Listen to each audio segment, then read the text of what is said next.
Are you the type of person who goes to bed worried about the future? Or are you the one who lies awake at night, pointing out flaws in events that occurred during the day? Or do you have a habit of listening to sad songs and feeling intense negative emotions while falling asleep? Does this remind you of you or someone you may know? If yes, then I am sure that you are facing some troubles in your life. And the reason for that is quite simple. We all fall under these categories at some point during our life journey. That's completely okay. But what is not okay is to stay in it for a long time. I too have been in such situations early, and all I experienced were negative scenarios. I changed them for good, and you can do it too. I will tell you why sleeping with negative feelings is causing all the negative experiences in your reality. Sleep is one of those acts that hold tremendous value in each individual's life. Physically, we relax our bodies and restore our energy, but from a manifestation point of view, it holds greater importance. Sleep is such an important activity that during our life journey, we spend almost 1/3 of the time sleeping. Yes, you heard it right. If you live for 60 years, 20 years of your life will be spent sleeping. All of this is great, but why is sleep so important if you are manifesting your desired reality? Well, it can take you to another level in your manifesting journey if used wisely. I'm going to quote from Chapter 2 of Neville Goddard's book Feeling is the Secret. I hope you all know that we all have one mind, that is further classified into conscious and subconscious. These two terms are aspects of the same mind, but are completely different. Consciousness is your thinking mind. It generates ideas, helps you make rational decisions, and performs day-to-day activities effectively. It is the part of the mind that impresses the subconscious part of the mind with assumptions and beliefs.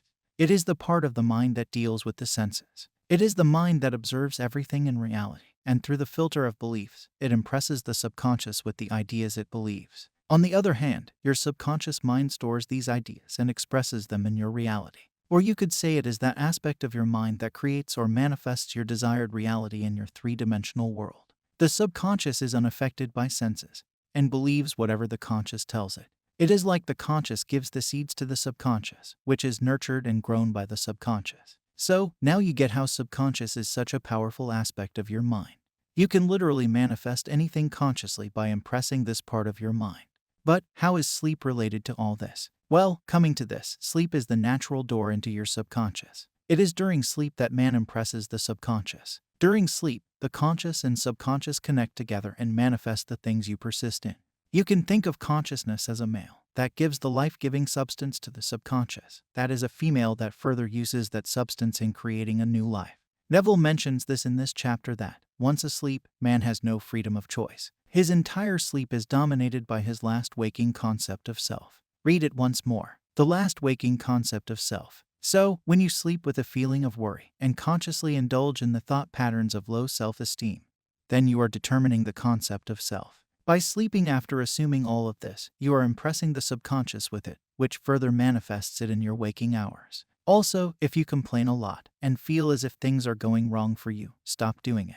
It is not doing any good for you and is harming you in ways you can't even see right now. If you have a habit of listening to heartbreaking songs and feeling sad emotions about what the other person has done to you, my friend, you are in big trouble because you are developing a negative self-concept about yourself. Now you know why you have read a quote or heard it earlier that said, "Don't go to bed with a heavy heart." Does this make sense to you?